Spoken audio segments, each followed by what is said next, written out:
sol s'avorria molt i sortia a jugar.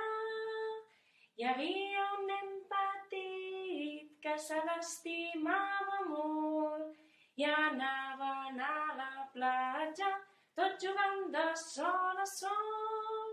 Tornem-hi! Paf!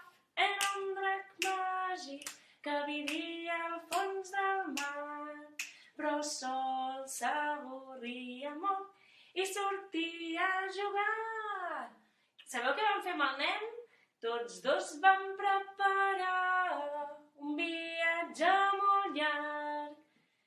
Volien anar a veure món, tot travessant el mar.